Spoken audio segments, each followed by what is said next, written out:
Before we begin, we'd like to make the minor control adjustments. Oh, something broke. Hold on one moment, please. Just a moment, thank you.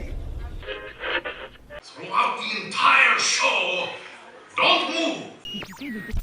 We're merrily, merrily, merrily, merrily, merrily on our way, though the roads are perpendicular. Our library is well stocked with priceless first editions. Only ghost stories, of course. Well, as you can see, we're just one big happy family. WDW Radio, your information station. Hello, my friend, and welcome to the WDW Radio Show, your Walt Disney World information station. I am your host, Lou Mongello, and this is show number 515, and I'm here once again not only to help you have the best experience in the parks, but I also want to bring you a little bit of Disney magic wherever you are, not just with the podcast, but with my videos, live broadcasts and chat on Facebook every Wednesday night at 7:30 p.m. Eastern, my books, audio tours, blog, special events, and more. You can find everything over at WDWRadio.com and be part of the community and conversation by going to WDWRadio.com/community. This week, we're going down the bayou as I take you down to New Orleans to sample and savor the cuisine from the Sassagoula Floatworks and Food Factory at Disney's Port Orleans French Quarter Resort. Inspired by the flavors and flair of Mardi Gras, we will go through the entire menu and taste most of it along the way, and I'll let you know if you should take a trip down the Sassagoula for a meal that's beyond beignets. I'll then have the answer to our last Walt Disney World trivia question of the week, and I'll pose a new challenge for your chance to win a Disney Prize package that now includes a shirt from our WDW Radio shirt store. Then stay tuned to the end of the show, as I'll have more information about upcoming WDW Radio events, our next meet of the month, and lots of your voicemails and more. So sit back, relax, and enjoy this week's episode of the WDW Radio Show.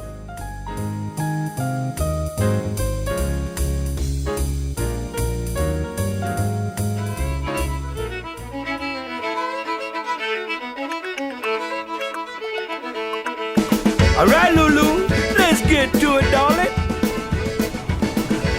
Come on, Chef. As a kid growing up in New Jersey, when we went away on vacation in the summer, we drove everywhere, right? It's like the opening scene from Cars, like we were able to see and learn all about this incredible country by touring it on the roads. And I remember vividly one of my favorite places to visit back in 1984 for the World's Fair was New Orleans, Louisiana. I remember going to the Superdome and wandering the streets, and it wasn't until many, many years later that I went back as a quote-unquote adult just a few years ago, using a rock and roll half marathon as an excuse to visit New Orleans.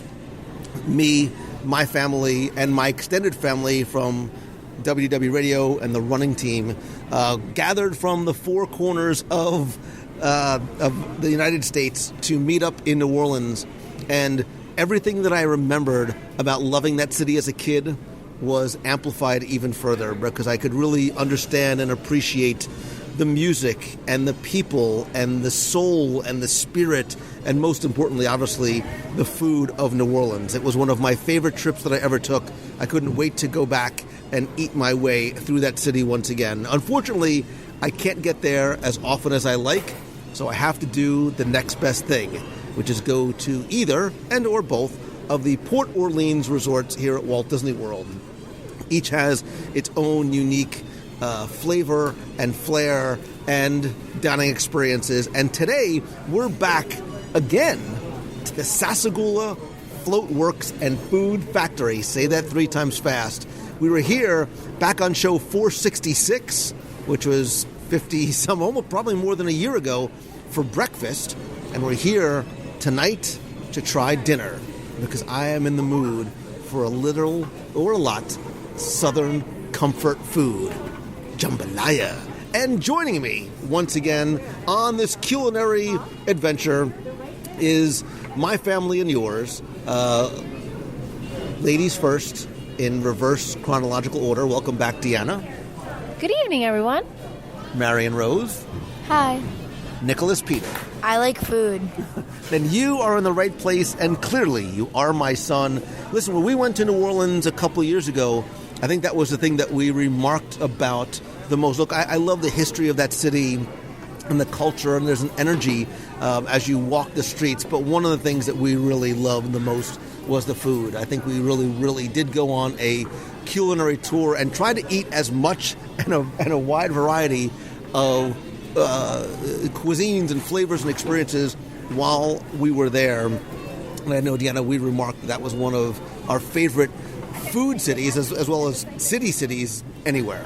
By far, the food was phenomenal. The culture was even better. The people were so spectacular. So, hint, hint, say no more. We need to go back for another visit, but... We have to go back, Kate. And kids, you too. I mean, I think that for you was the first time that you guys were exposed to po' boys and red beans and rice and, did we share... Mr. B's Did we share the barbecue shrimp. I could tip, my mouth is salivating. Please don't drool on the recorder. And we had like an authentic crawfish boil. And so there was a lot. So was there any sort of food that you remembered that you either loved from there or want to eat again, wish you could have again? All the food there was honestly amazing. It's its own culture. It's separated from all the rest of the country. It's its own place. It has its own flavors, its own people, its own country, and it was just a spectacular experience. And I would love to. That's my boy right there. Cafe Du Monde. Brennan's. Brennan's, Nicholas? Basically everything is owned by Brennan's down there, but we did everything from, remember our first meal was at Stanley, a casual po' boy and red beans and rice, and then we ended with brunch at Brennan's. We were there for about 6 hours. With the bananas Foster? Oh, my neck. You remember that? That was good. Oh, So all those things that we loved and we enjoyed and we missed, it's hard to get elsewhere. But one of the things that I think Disney tries to do, not just here but everywhere, is take some of those flavors and experiences and bring them to the parks. It's no substitute for being there, but a lot of the things that we mentioned, you can actually find here at Sassagoula Floatworks and Food Factory, which is not a table service restaurant. It's actually counter service. And part of the reason why we're back here, and we're back here again, because we were actually here for the meat of the month just a couple of days ago, and I realized, I need to come back here again, I was not just seeing, but sampling some of the food items that people were having at the meet. And I saw things on the menu that I'm like, we need to do this again. I totally agree. I'm thinking right now about what I'm going to have and what I don't want to share with everyone that I have to. But welcome to my world. So let's sort of take you through it, because I think, a lot of times if you're not staying at a resort, it's very much overlooked. Nobody would sort of think to make a special trip out here.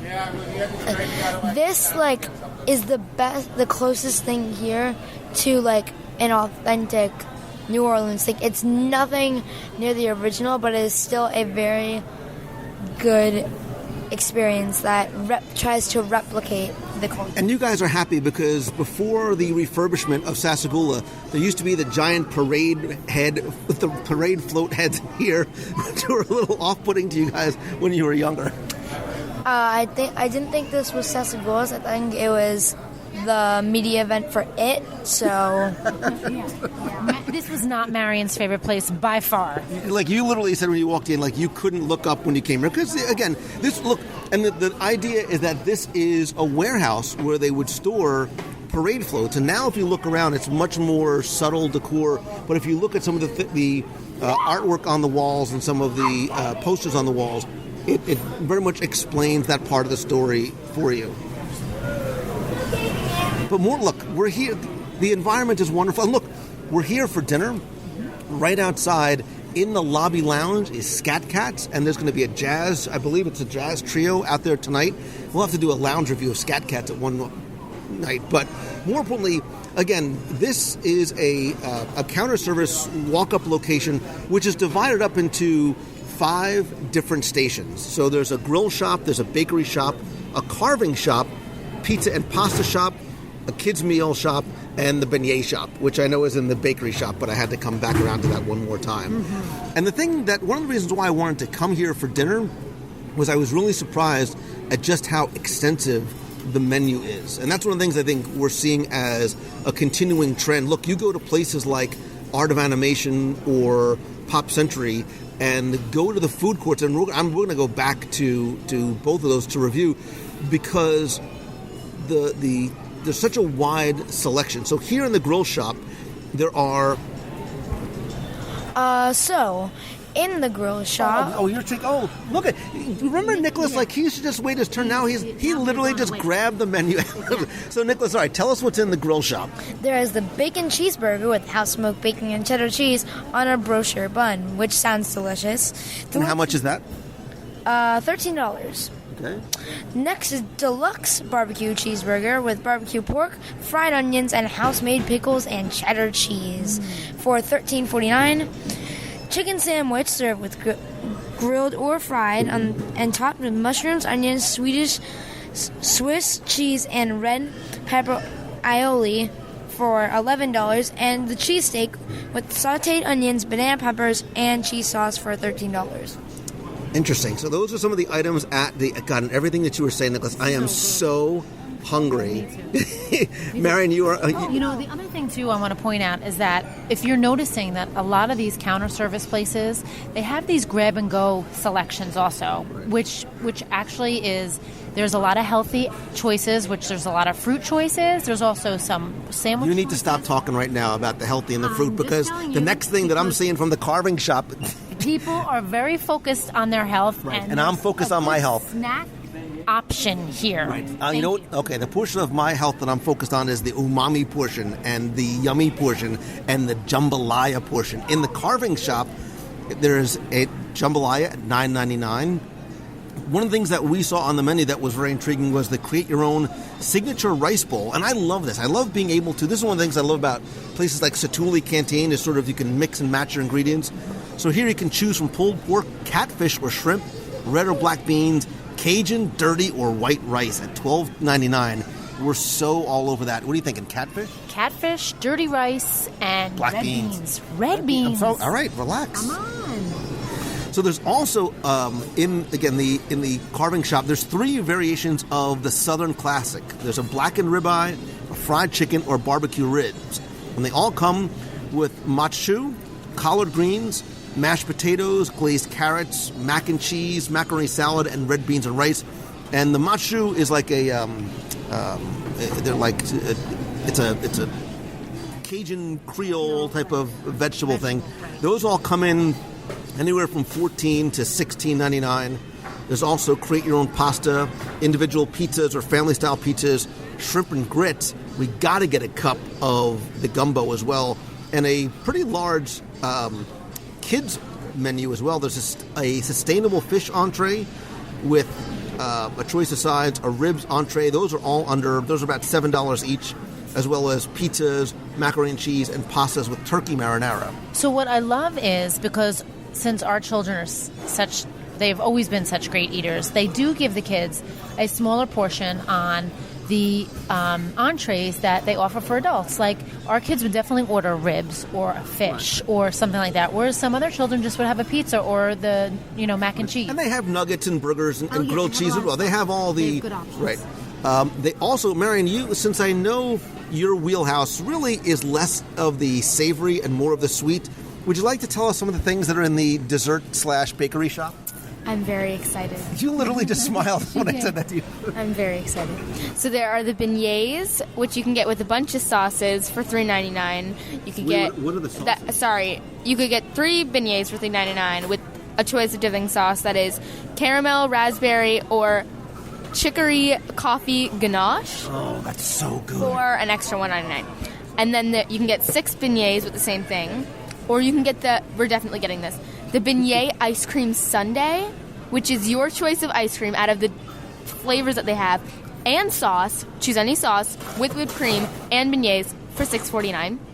You could also get just ice cream by itself. The house-made mini pies, the Louisiana-style king cake, the freshly baked cookie, the Mickey-shaped brownie, and the house-made pecan praline for $7. Wait, what was that thing? Wait. I'm definitely The getting pecan praline. OMG. We're getting... It's actually Okay. pecan. Okay, so everybody makes fun of me because I like everything maple and everything pecan or pecan or like at school because I like butter pecan ice cream and nobody likes it, but it's delicious. So I'm gonna get this and I'm gonna like it. Sorry, thank you. Bye. So, all right, okay, we'll come back to the desserts because that's going to... Let's go order food because I'm hungry. Shocker. All right, so from the grill shop, there's the bacon cheeseburger, the barbecue cheeseburger with barbecue pork on it, the chicken sandwich, or the cheesesteak. Isn't there also a chicken and biscuit? There's a chicken and biscuit, and it has pickles. I love pickles. So wait a minute. Yeah. So why did I not see the chicken and biscuit? So maybe how did I miss that going through my menu? All right. So what are you guys thinking, Nicholas? What sort of jumped out at you on the menu? It's not on that menu, but I think the chicken and biscuit with, All right. Here we go. with voodoo sauce jumped out. Yeah. All right. So let's do a chicken and biscuit. Let's do a signature rice bowl with catfish. We've got to get the jambalaya, obviously. We probably should, for purposes of the review, also get the gumbo. You want to get one of the burgers, Marion? How about you get the burger with all the stuff on it, the deluxe barbecue burger. All right, let's do this. Let's get up, and then all the desserts. Let's get up. Let's hit it, and then we'll come back. Ready? Break. May the Schwartz be with you. How did I possibly forget one of the most important requisite elements of the menu? We were so excited looking at the first 4 stations, we never made it over to the last and possibly the best, the po' boy shop.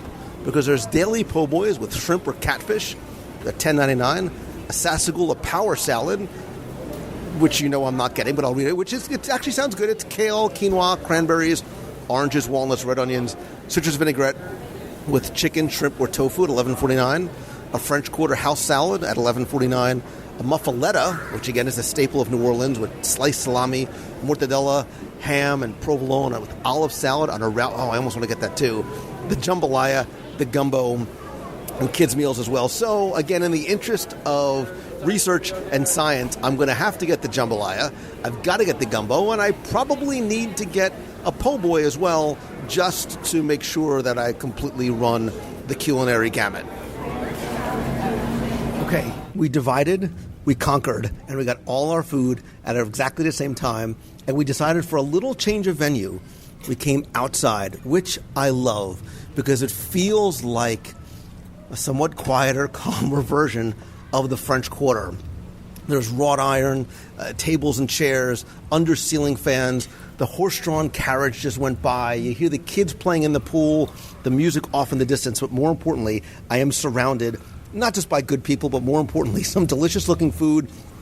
I know you guys are starving, but I will try and describe very quickly. The first thing I noticed was portion sizes. Yes, the portion sizes are huge. I was expecting the shrimp po' boy, honestly, to be a small, super bready. There looks like there's about half the Atlantic or Pacific, one of the oceans, in here, covered in a little bit of a little zesty sauce. There used to be a huge helping of French fries there, which all of you ate. The other thing I want to make mention too is everything is made to order. So nothing is sort of sitting up in a window or under a heat lamp waiting for you to grab it. Everything is made. Yeah, how you doing? Good. Is this a blog or not? A podcast. So for the jambalaya, it's probably an 8-inch or so, 9-inch or so in diameter bowl. The same thing for your make your own rice bowl. Everything is shareable. Like, I have to say, we got 4 dishes here, but everything is, you can order 2 dishes and still have plenty of food here. I mean, not me, but right. I mean, other normal families could. I was really tempted, just so you know, when you turned your back for a second, I was really tempted to get the shrimp and grits because I tasted it the other day and it was so good. So what should we dive into first? Let's dive into, because you've got the fish on there. Let's sort of talk about that bowl. That was a make-your-own rice bowl. You did red beans, the dirty rice, and what looks to be like a broiled catfish. The catfish is cooked to perfection. It's very, very light. The rice and beans they are a little bit spicy, but not over the top spicy. Because I'm not a big spicy food, but they have a nice zing to them. I see. Yeah. I like that. And then I'll tell you what, and I've noticed this too. We talked about this when we were looking at things like food and wine, some of the counters of restaurants. I love the fact that Disney is not afraid to bring a little bit of the heat so that there's a little bit more of a depth of flavor to it.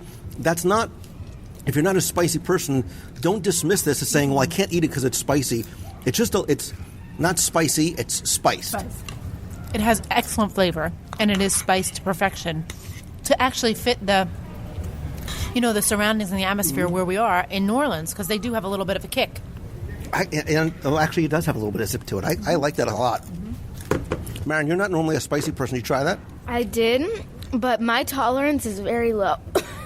Very low. It's still spicy, but I can definitely taste the flavor in it. So basically, don't waste that on you. Right. Keep your fork out of my dirty rice. Right. That catfish, too, it's a very mild, super flaky, falls apart. It breaks apart with a fork. You don't need a knife to cut that. It's not like it's almost more of a flounder consistency than it is like a swordfish. And the portion, the piece of filet that they put on here, is perfect. Definitely. This is a hit. So that is that's really good. And that was what, $10, $11 somewhere around there. Nicholas, you did not. You're interesting because not only did you grab the mic, but as we were talking about the catfish, you picked up the chicken and biscuit, which was one of your first choices, and started digging in. You're eating that a little bit too fast for my liking because that's not going to leave a lot for me. But while you hand me the chicken and biscuit, tell me your initial impressions and thoughts. It has a little bit of a zest to it with the voodoo sauce they put on. The pickles add the perfect amount of flavor and spice. It's a delicious thing. I highly recommend it. So there's the vinegary of the pickles complements the voodoo sauce. Again, it's not a heat spice, but look at your sister had 6 bites of that. Marion, again, you don't like things that are necessarily spicy, but see, that to me sort of screams the South. It's chicken and biscuits, but with a little bit of that sort of Cajun heat to it. The pickles add. Why don't you hand that back to me while you're talking? No. Wait. The pickles add the perfect crunch to this sandwich. I don't remember what that tasted like. Let me just try that one more time, just in case I forgot.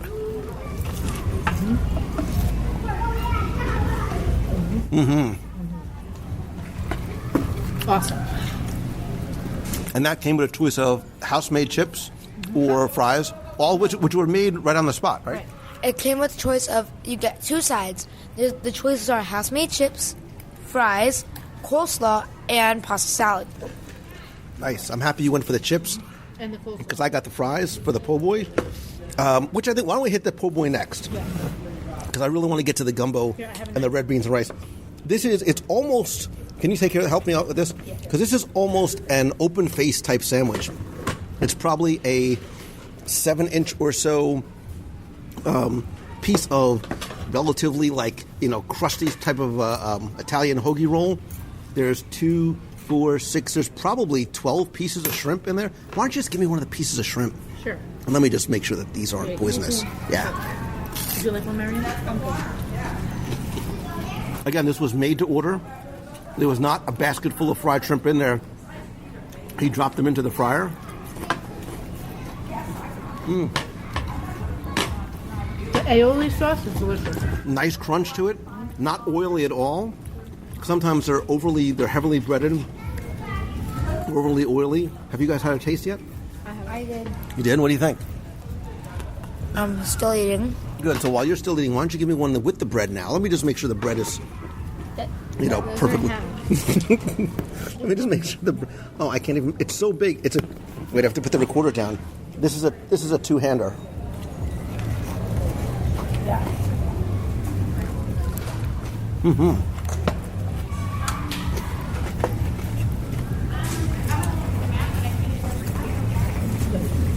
So that's really good.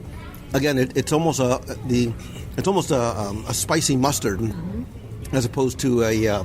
There's no heat to that at all, but It's like a spicy Dijon. there's a really generous portion of shrimp, because that's sometimes when you get a sandwich, you worry that it's a lot of fluff, it's a lot of bread, it's a lot of filler, but that's really good. Marion, first bite, thoughts? Marion's she's making the yummy face and nodding as they get the recorder out of my face. And I think the po' boys, I think there was a shrimp and a catfish. Those came in at about $12, $13 or so. Also a very shareable portion size. For their prices, they are very, very big. They have a lot of food in them. They have a lot of different flavors. They're very delicious. And yeah, delicious. So I have been craving jambalaya since I saw it on the menu at the meat of the month the other day. Again, it's a healthy portion of jambalaya. You can see the pieces of andouille sausage and chicken in there. Guys, you go shy, you go hungry. Dig right in.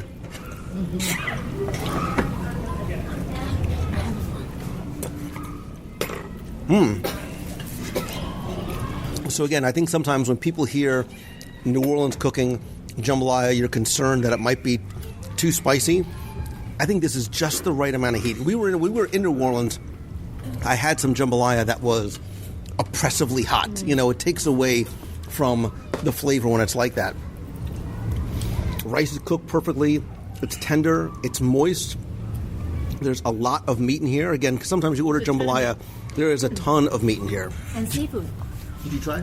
It's delicious. There is a lot of seafood in here too, which is wonderful. And that's how jambalaya should be. Did you try, Marion? Different types of sausage, different types of chicken. Well, not different types of chicken, but there's chicken. So, see, this is what I love. You get this honkin' piece of cornbread that your son is trying to steal unsuccessfully, I might add.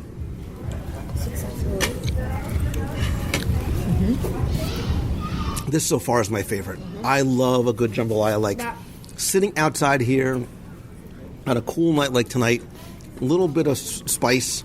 This is nice. This is really good. I agree.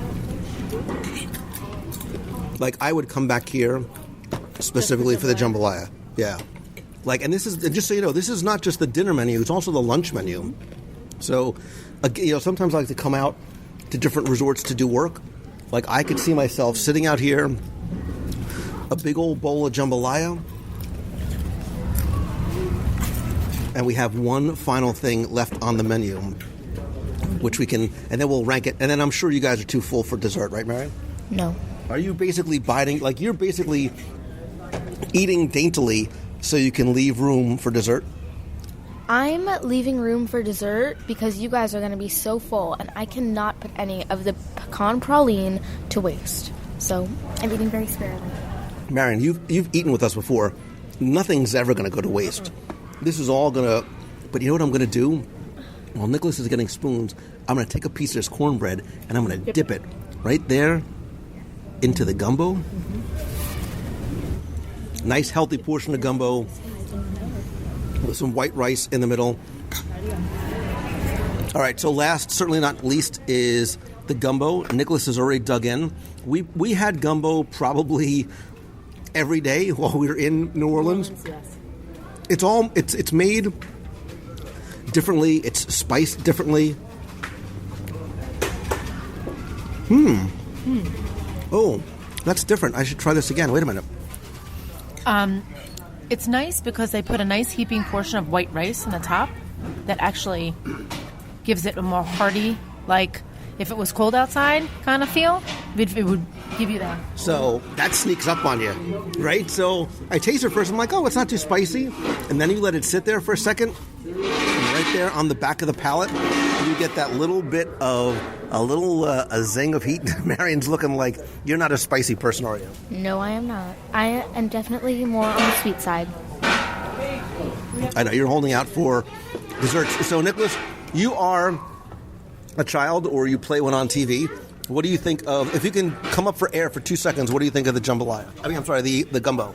The gumbo is it's really spicy, so you would really need to like spice to have this. But with the white rice combined with it, like it's really the spices mixed in. It's a great flavors, like very unique, like and very authentic to New Orleans. So this is a cup size portion, which is like this is a cup size. This must be the bowl size. The jambalaya plate must be the bowl size. That's a heaping portion of, and I think that was $4.99, somewhere around there. And the bowl is like $6.99. Right. So the portions are amazing. Yeah, and oh, by the way, too, Tables in Wonderland is so we saved. You know, it was almost like getting an entire entree for free because they take Tables in Wonderland here. So I want you guys to rank in descending order. Oh, right? Wait, we haven't done the dessert yet. I know, but I mean, in terms of the entrees, because we didn't want to order dessert at the same time because we didn't want anything to get cold. Or melt.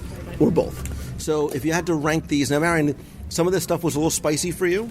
Yes, it was. What about the po' boy? Did you like the po' boy? The po' boy was good. The sauce, I'm saying this so I can give people a point of view from somebody who I cannot tolerate spice if someone paid me. I'll eat like a little piece of even pepper and I get like overwhelmed.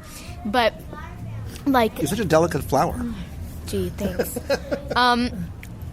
But let's say if you did just want to try it, it is good to like take a few bites and then just shove your mouth with your coleslaw and your fountain drink. Just saying. You can still taste it, but just not with the spice. Yeah. What about the rice bowl? Did you have the rice bowl with the catfish? Yes, the catfish was really, really good, actually. It was, I don't know why, when I thought catfish, I thought swordfish. When I thought swordfish, I don't know why it gave me like a weird, I don't know. I wasn't expecting what I got. It was actually really good. It was very tender, it had a very floundery kind of feel. I really liked it. Okay. Deanna, so what for you? Oh, actually, Nicholas, you go. In descending order, save your favorite one of the 5 for last. all right, so I'd probably go catfish, po' boy. Actually, no. I'd probably go catfish, sandwich, catfish, po' boy, jambalaya, gumbo. Is that... So gumbo's your favorite. So gumbo and jambalaya were your top 2? Yep. I might be right behind you, Nicholas. Okay, so mine is gumbo, jambalaya, What? po' boy, chicken sandwich, catfish. So chicken sandwich and catfish was your favorite? Yeah. Interesting. Which of these things is not like the other? So I was stalling for time. I would probably go...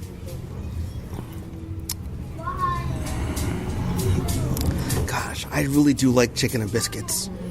But I'll go po' boy. I'm going to go po' boy is 5. Chicken and biscuit is 4. I'll do biljo and rice bowl as 3 because you can, but which is somewhat unfair because you can sort of mix and match that however you. But I really did like the catfish, and then I'll go gumbo, jambalaya, because I just love a big old bowl of rice and that cornbread, and I like the fact that there's a little bit of heat and spice that's sort of sitting on my palate. And you love rice. And I love rice and beans, so I could. You do. I mean, it's either one of these could be a meal in itself, but I think a little bit of gumbo and a little bit of jambalaya, like that's a nice little meal right there. And it's filling. You're definitely getting your money's worth. You know, you can actually come here, like, if you don't want to have, like, a large dinner, you can have this as a nice lunch and then get, like, a snack for dinner. So that way you're at least, you know, on your vacation, you're saving a little bit of money, too, because you're not spending another, like, money on a big meal. Right. Right, I mean, that's what I'm saying. Like, we ordered, so we had 5 entrees, 4 drinks. There was a side of mashed potatoes and a side of coleslaw, I think. And it, with the Tables in Wonderland discount, it came in at about $50. Right. So originally that is not right. It was $67 or so somewhere with the Tables in Wonderland discount. So it was like getting an entree for free, which is why I think the Tables in Wonderland is one of the best value investments you can make for your Walt Disney World trip. So all right, let's do this. I still have a lot of gumbo and jumbo. And first of all, we've been eating nonstop. We almost have too many. We almost have too much food. And there's a lot left. You still have a lot to eat, Lou. There's a little part of me that's thinking about taking some of this. We're not done. We have dessert. Right, so... This is my time to shine. All right, you eat the catfish rice. I'm going to eat the jambalaya rice. Nicholas, you can have the gumbo. And then, Marion, I will let you go to town on desserts. Have you sort of started to survey the field? I already know what I want. You talk while I eat. Go ahead. Okay, so I'm going to do the beignet sundae, the pecan praline, the king cake, and I think... No, it's like a little one. It's like a mini king cake. And then if you want to do one more, I say one of the mini pies because you don't find those anywhere. But there's also the specialty cupcake. So... pick I think we need to go in and look. I need to go in and really sort of survey before we make our decision.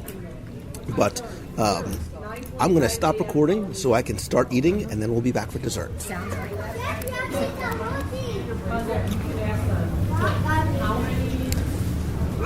So we opted to get 3 of the oh-so-many desserts. That double chocolate bun cake was looking also very tempting. But we got the Mickey-shaped praline cake, a little mini king cake, and the beignet ice cream sundae, which are 3 fresh-made beignets with your choice of ice cream. I chose coffee, with a little bit of whipped cream and chocolate sauce on top. Nicholas, you have already begun to eat, and in some cases wear your beignet sundae. What do you think so far?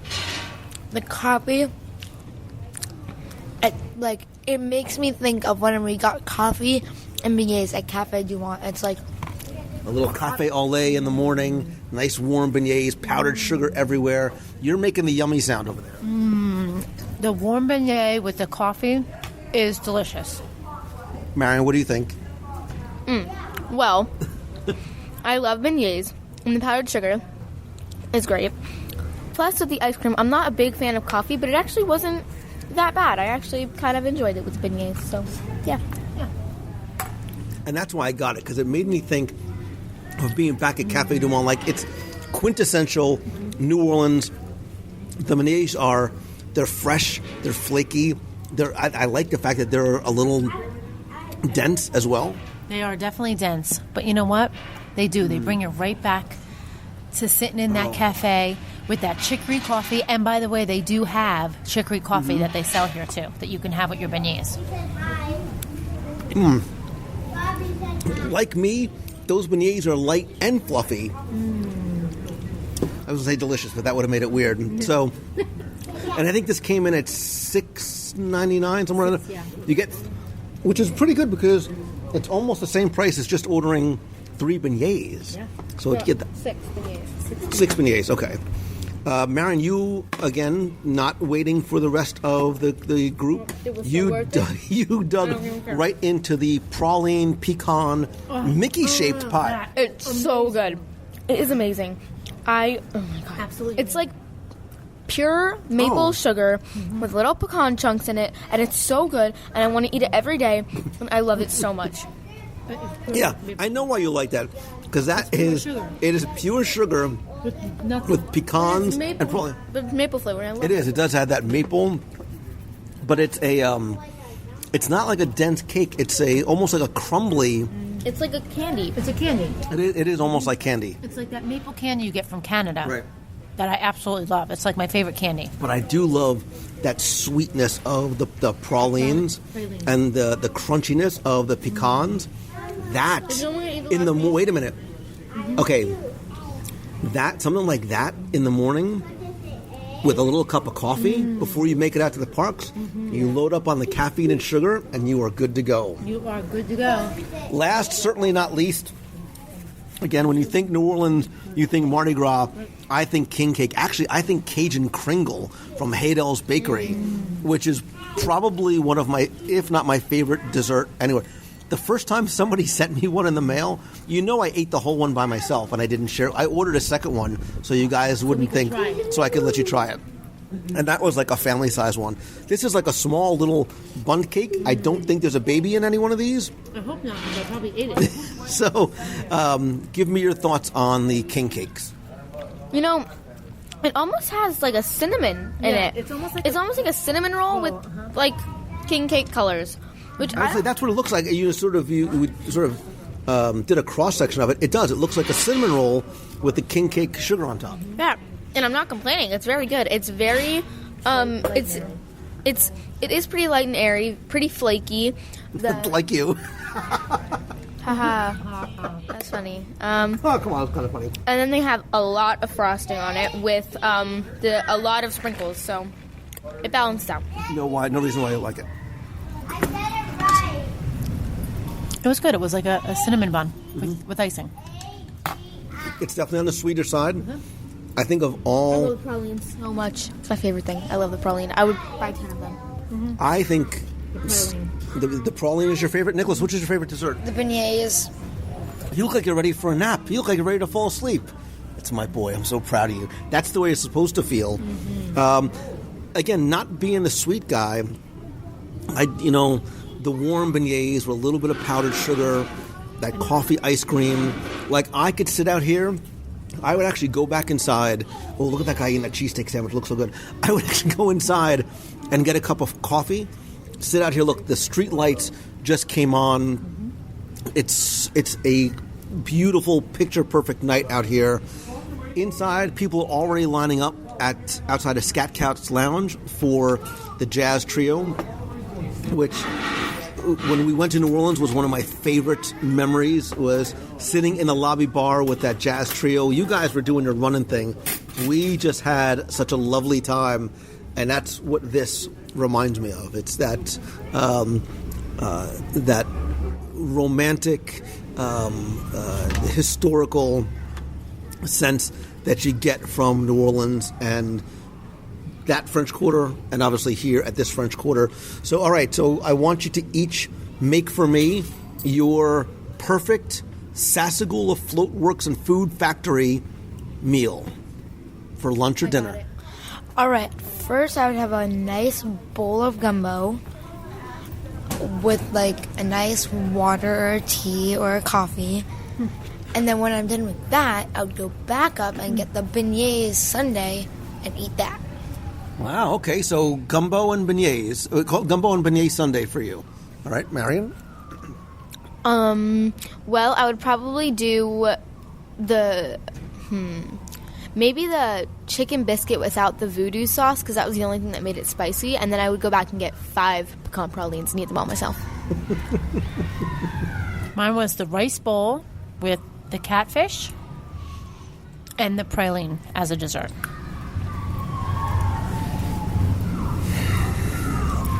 Would it be wrong for me to get a cup of the gumbo and jambalaya? No. And then share with somebody the beignets with coffee ice cream? That sounds like the perfect dinner date. Using my Tables in Wonderland card again. So, Sassagoula, I think I would say is 2 for 2 in terms of, again, the 466. We came here for breakfast. We're very surprised with the similar types of things, not just the quantity of food, but the variety and the quality of food as well. I absolutely feel that way. Again, is this a place that you would make, again, as a local, or if you were a visitor, would you either make a trip here as a local, or would you make a trip here if you were visiting Walt Disney World and not staying at this resort? So, also, the atmosphere here around where the resort is, it brings you back to like downtown in the French Quarter. So the architecture of the buildings, the scenery.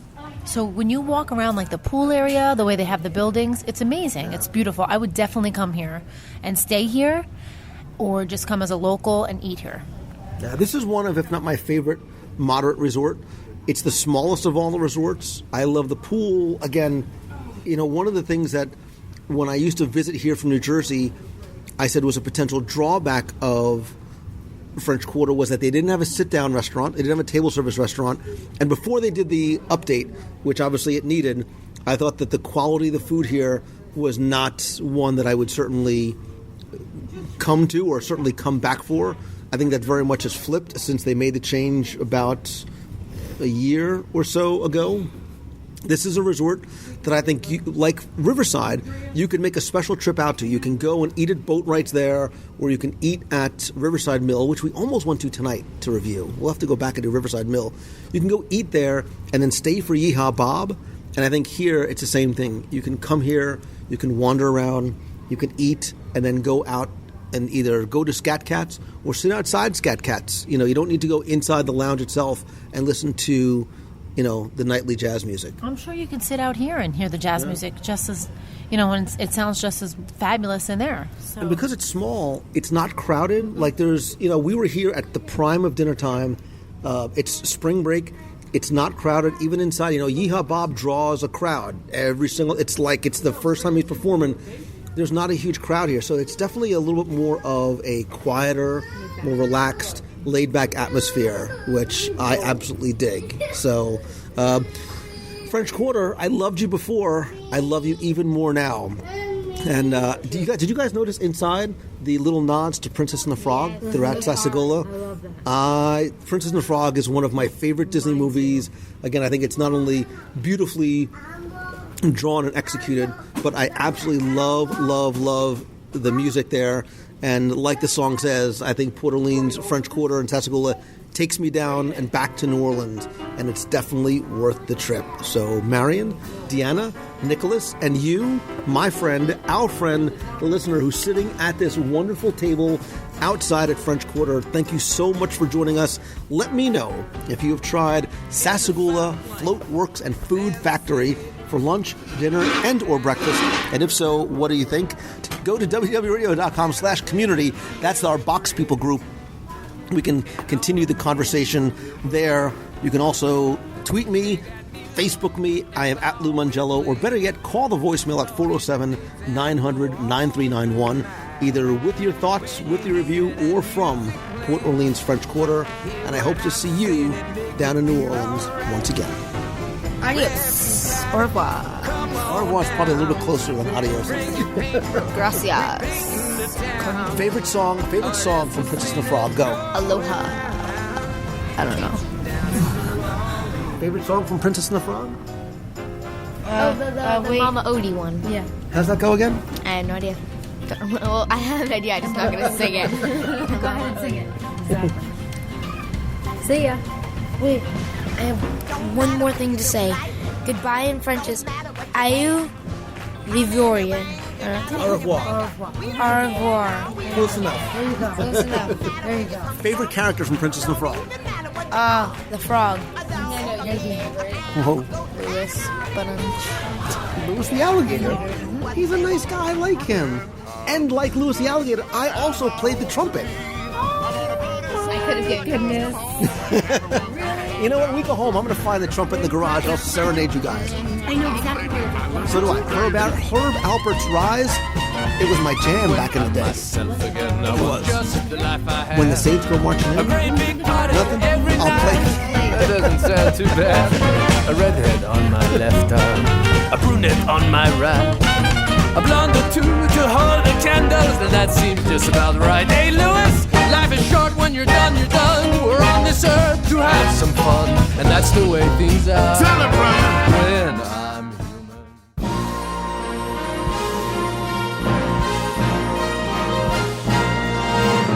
It's time for our Walt Disney World Trivia Question of the Week, where I invite you to test your knowledge of Walt Disney World's history, or I'll see how well you pay attention to the details, sometimes in what you see, maybe in what you hear, sometimes in what you eat. You can tell I'm always hungry. If you think you know the answer, you can enter via our online form for a chance to win a Disney Prize package. Of course, before we get to this week's question, we're going to go back, review last week's, and select our winner.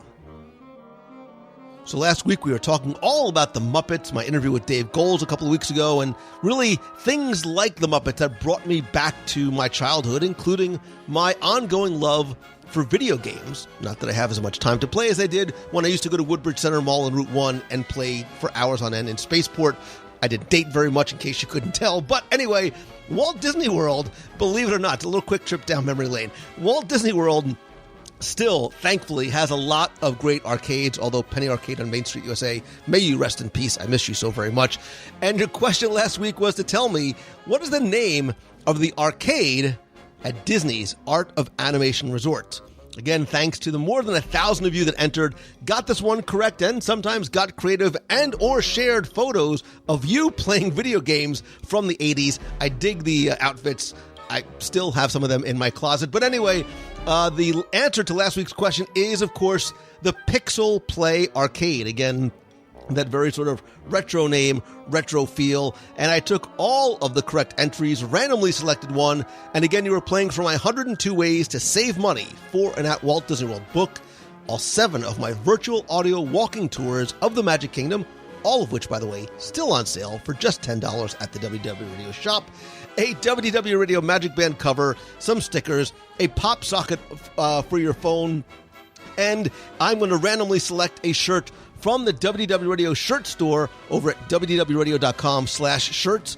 It could be a WDW Radio logo shirt. It could be a Disney shirt, Marvel, Star Wars. There is a ton of them in there. I'd love for you to go check them out. Again, go to wdwradio.com/shirts to order yours. And last week's winner, randomly selected, is Frank Peterman. So Frank, congratulations. You used the online form. I have not only your shirt size, but your address, so I will get your prize package out to you right away. If you played last week and didn't win, that's okay, because here's your next chance to enter in this week's Walt Disney World Trivia Challenge.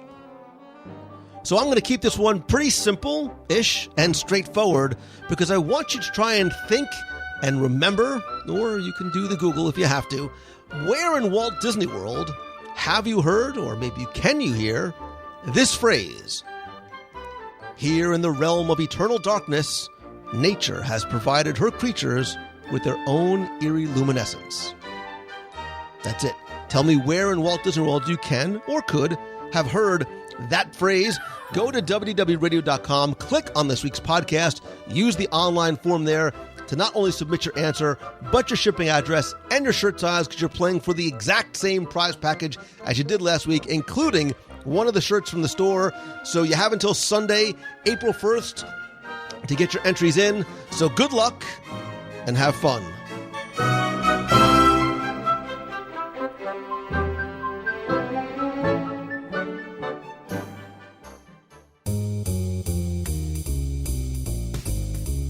That's going to do it for this week's show. Thank you again for tuning in this and every week. I would love for you to be part of the continuing conversation, more importantly, the community that we have over on Facebook. Please go to wdwradio.com/community. Be part of the family over on Facebook. Also, like our page at facebook.com/WDWRadio and turn on notifications so you don't miss any new content, including podcasts, blogs, and live video. I go live every Wednesday night. Would love you to be part of the show. Again, that's 7:30 p.m. Eastern every Wednesday night at facebook.com/WDWRadio. You can also connect with me on social. I am at Lou Mongello on Facebook, Instagram, Twitter, and Pinterest. I'd love to hear from you. If you have a question you want me to answer on the show, email me, lou@wdwradio.com, or call the voicemail at 407-900-9391. Be heard on the air. Speaking of family, I want to thank some of the longtime members and welcome some of the new members of the WDW Radio Nation family, including some day one February 2015 members like David Potts, Martin Shergold from the UK, Gary Abels, Zach Hoover, David McIntosh, Barbie Schurz, and Michael Kell. I sincerely appreciate each and every one of you. And if you want to find out how you can really help the show and also get exclusive rewards every month, I write and send out a new scavenger hunt every month. We also have a private Facebook group, personalized Magic Band covers, logo gear, t-shirts. I send out monthly care packages from Walt Disney World. We also do a monthly exclusive live video group call. We're all on a call together. Again, to find out more, visit wdwradio.com/support. And please don't forget that a portion of your contributions will go to our Dream Team project to benefit the Make-A-Wish Foundation of America. And of course, as always, as much as I love connecting with you online, I still believe that nothing beats a handshake and a hug. It's why I continue to do monthly meetups in Walt Disney World, as well as special events. We have our Alaska cruise and a few other events I'm working on for later this year and the next couple of years, as a matter of fact. But our next meet of the month in Walt Disney World is going to be Saturday, April 21st. If you are a runner or play one on TV, you know that that's the Run Disney Dark Side weekend, so I figured we had to make it somewhat Star Wars related. We were going to meet and eat from 1:30 to 3 p.m. again Saturday, April 21st at the Backlot Express, which is right next to Star Tours at Disney's Hollywood Studios. We can meet, eat, handshakes and a hug, maybe even take a group ride on Star Tours. We'll sort of play it by ear. Again, to find out more, to RSVP, it's always free and open to everybody, whether you come alone, bring the whole family. It is, of course, kid-friendly as well. Please visit the events page over at facebook.com/WDW Radio. If you are running that weekend, I am not, but I will be out on the sidelines cheering you on, whether you're running the 5K, the 10K, and or the half. And if you are not a member of the WDW Radio running team and would like to, it doesn't matter if you walk, run, walk, jog, are trying to win the race or just get to the starting line, or even if you want to just come cheer, you can join the team by going to wdwradio.com/running. Of course, I also do other meetups and events on the road. To find out how I can speak to your conference, to your event, or to your school, you can visit LouMongello.com. And I would love to help you turn whatever that thing is that you love into that thing that you do. So if you have a blog, a podcast, a video show, a website, or even just an idea, and if there's a way that I can help you turn that passion into your profession, go to LouMongello.com. There you can find out about some mentoring, some group coaching, maybe working with you one-on-one. And also, I have 2 events coming up in Walt Disney World. I currently only have 1 out of 10 spots left for my Momentum Weekend Retreat in Walt Disney World, June 1st through the 3rd. But my Momentum Weekend Workshop is a 2-day event, October 6th and 7th, with an optional mastermind day on Tuesday, limited to just 50 people.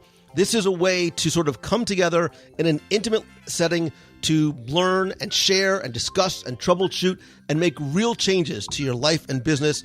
To find out more, visit LouMongello.com/momentum. Early bird tickets are on sale, but in April, the ticket prices will go up again. LouMongello.com/momentum. Thanks as always to Becky Mankin, my official and recommended travel provider. It's who I recommend because it's who I love, and it's because it's who I use and trust personally. So whether you're coming to Walt Disney World, and hopefully you are soon, or you're going out to Disneyland, Adventures by Disney, a cruise, or anywhere on the planet, visit mousefantravel.com for the best possible price. All available discounts, but most importantly, for the incredible level of service that they provide. Then go to celebrationspress.com and order or subscribe to Celebrations Magazine. As always, my friend, and you are my friend, whether we have met yet or not, all I ask is just do one thing for me. If you like the show, and I hope that you do, please help spread the word. Let others know about it. Tell your friends, whether it's on Twitter or sharing a link on Facebook. And if you can, take 30 seconds to rate and review the show over on iTunes. It would be incredibly helpful. I want to thank some recent reviewers like Amy Cope, who says, I'm living vicariously through Lou. I've been a long-time listener and have shared this podcast with too many people to count. That's awesome. Thank you. The podcast is the way that I can keep my pulse on what's going on at my home away from home. As an Orlando native that's lived far away for too many years, the podcast is what keeps me sane in between visits about every other year. I've been to Disney too many times to count. My family has always worked for the company, literally since day one, which is awesome, in a big range of roles, but I always learn something new from the podcast. I have all kinds of things to look forward to on my next trip, like Pandora and Geyser Point. TH Florida says, I came for the content, I stayed for the community. I love that. I found the WDW Radio podcast for my love of Disney. I've been a lifelong fan since my first visit to the world in 1976. I built a house and moved my family to Celebration in and lived there from 2004 to 2009, all the way from Boston. I was interested in the content and the topics, which are fantastic. However, I became addicted because of the incredible passion of the community and the infectious, positive Disney vibes of the stellar host, Lou Mongello. Wow, thank you. Very worthwhile, very interesting, excellent topic and subject matter. Go, Lou. And Spartan D920 says, Lou sent me. I've loved listening to Lou. His amiable style makes him great to listen to, and he's insanely knowledgeable about all things Disney. Wow, thank you. But listen, I agree. And first of all, I appreciate every single one of you that left a review, but you're right. And this is about community, and it's not the community that I created. It's the community. Look, I just built the clubhouse. You are the ones that populate it. That's why I invite you to be part of the group over on Facebook. Go to wdwradio.com/community and invite you to invite your friends to be part of this clubhouse, be part of really this extended family that I consider you to be a part of. And to that point, I was overwhelmed this week. And just a quick story, and I was sitting at my desk like I am right now, working on the show, and I pulled up the voicemails to insert at the end, because every week I listen to every single word of every single voicemail that comes in.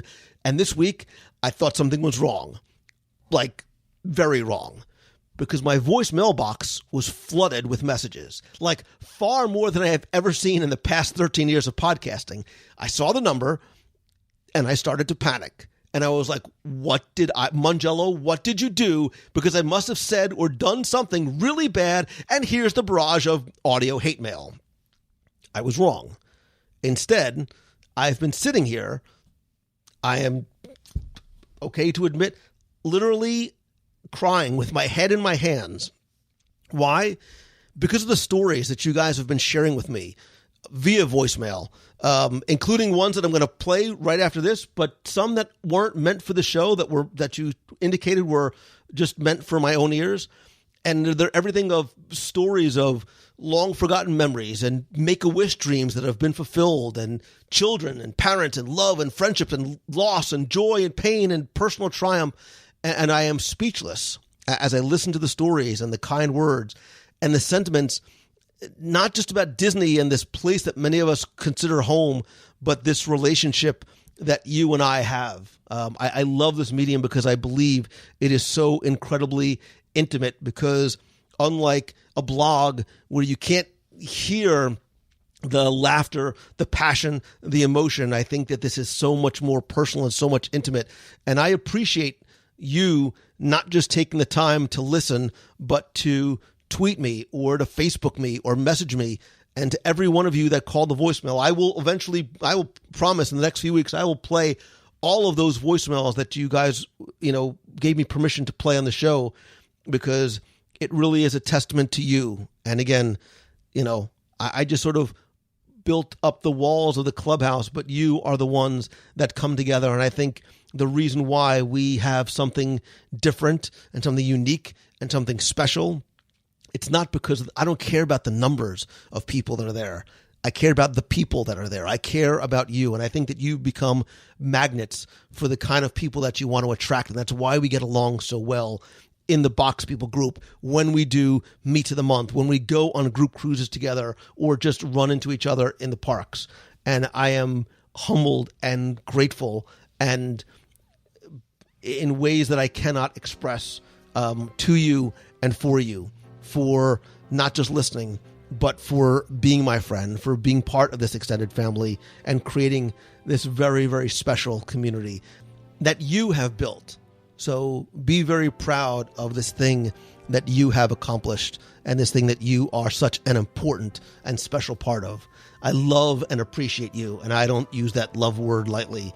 I really do hope that this is your best week ever. I hope to see and give you a handshake and a hug so I can look you in the eyes and say thank you one day, whether it's in Walt Disney World, on a cruise, as you're running by during Star Wars, Dark Side weekend, whenever it is, because I want to find a way to say thank you to you. So I do hope this is your best week ever. So until next time, see ya. Hey Lou, this is Kate Wallace from New Jersey. I'm a fairly new listener, and I just have to say I love the podcast. It makes me smile every day that I go to work and come home from work. I look forward to the ride, and I just listen to the emotions that we get in Walt Disney World, and I've been going there my entire life with my family, and now I have a daughter of my own, and just walking down Main Street brings that teary-eyed emotion pretty much every time, especially around Christmas time, even though I've never actually gone in December. Seeing the lit-up castle in November and hearing the Christmas music just brings out the emotion. There's plenty of other moments that do that as well. The first time my daughter saw characters that she wanted to see when she was 3, Bippity Boppity Boutique, as you mentioned. And the first time she went on the teacups, she was just so happy with that natural laughter. I completely understand what you're talking about. Your show is very relatable, and it's really great. So keep doing what you're doing. Thank you. Bye-bye. Hi, Lou. It's Terry Stinson Doherty, and I just wanted to say one of the many things that make me emotional, as I think you know they all do, everything within that 42, 44, whatever it is now, square mile radius, is not Illuminations itself, but waiting for Illuminations in my favorite spot, listening to Illuminations pre-show music and people watching.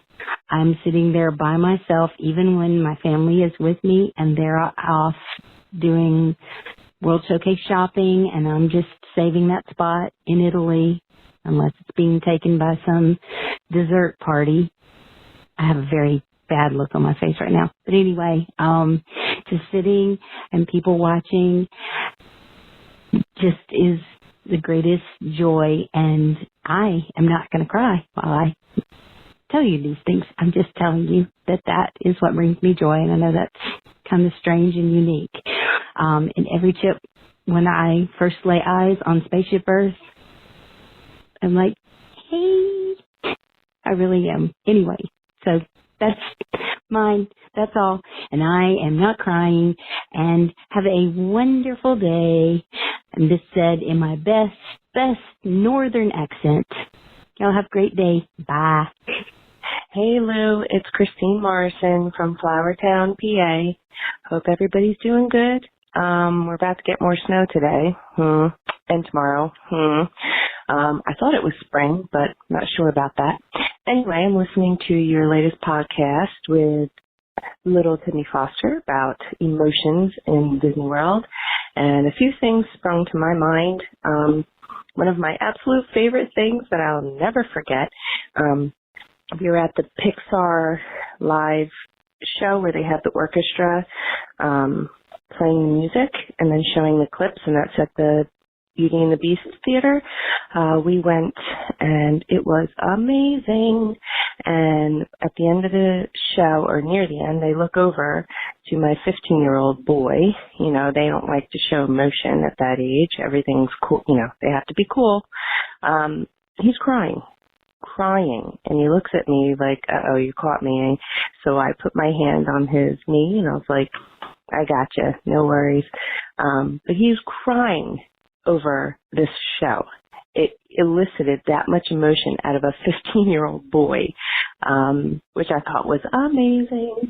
And then, like you were saying, we get off Flight of Passage. There's like 7 or 8 of us, and we all looked at each other like we couldn't even speak. We all had the same exact emotional response of awe and gasp, and we're like, I can't even talk right now. It took us all a few minutes to kind of wrap our minds around what we had just done, but we all loved it. And then back in 2012, you're talking about getting on the bus to go back to the airport. We stayed at Art of Animation, and I get on the bus, and I'm, an adult, and I look at Art of Animation as we're driving away, and I seriously had tears in my eyes, and I did not want to go home.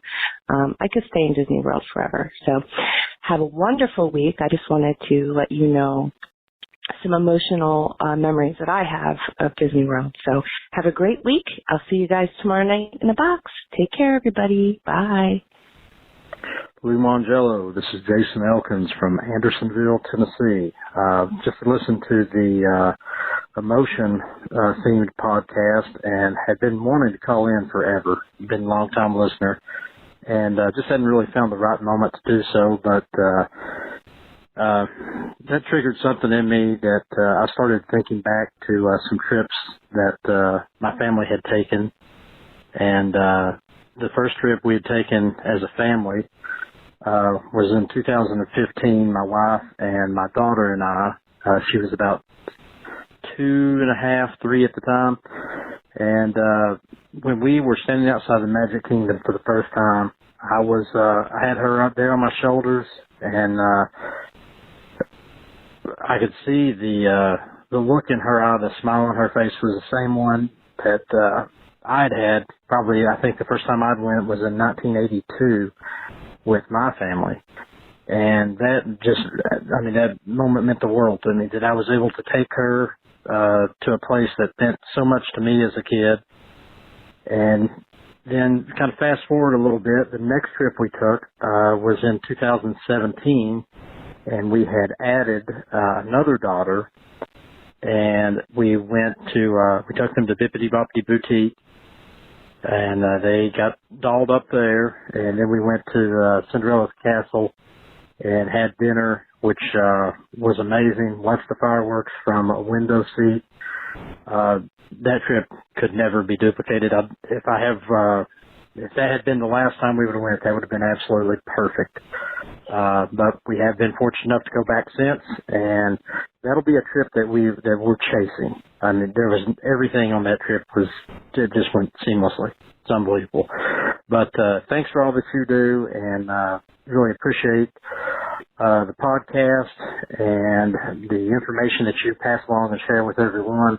And you really keep the enthusiasm for Disney alive.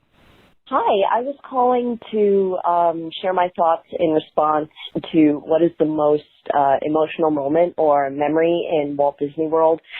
For me, every time I go, I will cry, when I leave, like, oh my gosh, I'm leaving. But I think the most emotional experience I had, and this goes to the idea that there are some things at Disney World that money can't buy. I was waiting in line to talk to one of the Disney princesses. I was waiting in line to see the Disney princesses, and I saw Aurora, I saw Rapunzel, and then I got to Cinderella, and I was wearing a necklace. And she said, oh, what a beautiful necklace. My fairy godmother would love it. And I said, well, I actually wear it as a memento for someone who passed away. And she became very somber and said, I'm so sorry. And I said, no, it's okay. She was very old when she passed. She was actually 89 years old. She lived a long and wonderful life, and she was just full of happiness in life and inspiration in my life. And she looked at me and said, she was your fairy godmother. And I just grabbed her and I hugged her, and the tears just started to come. And there are some moments that either that a castmate can generate or a character that you'll never be able to put it into words. It's just one of the most incredible places in the world. And I just had to share my experience there. So thanks so much, and keep doing awesome work with the show. Hey Lou, this is Michelle from Massachusetts. This is my first time calling in. I just wanted to tell you an experience that makes me a little emotional at Walt Disney World. I'm sure there are many things that make people emotional, but one of them for me is the boat horns on the Seven Seas Lagoon in Bay Lake. We used to stay at Fort Wilderness growing up every year as a child, and so the boats were our main source of transportation.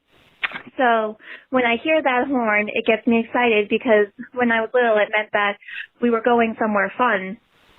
We were either going to go explore the resorts or go to the Magic Kingdom, and it meant that the boat was almost here, not it was close. So every time I hear that boat horn, still to this day, it still really makes me happy and gets me excited, and it's just kind of a soothing sound to me, oddly enough. But I just wanted to tell you about that. Have a magical day. Hello, Lou Mantello. It's Darlene Nagy from West Seneca, New York, calling in to say that you guys are like 3 months away, 90 days until your cruise to Alaska and that big wedding for Beatrice and Dennis. Yay! Oh my gosh, I'm so excited for her. And we have, oh my goodness, almost 2 months. I can start booking my fast passes for my May trip, and then I have 193 days until I'm back in Florida and going to Disney with Stuart and Michelle and Keith. We're going to have such a great time. Can't wait to see everybody. Love, hugs, and happy St. Patrick's Day.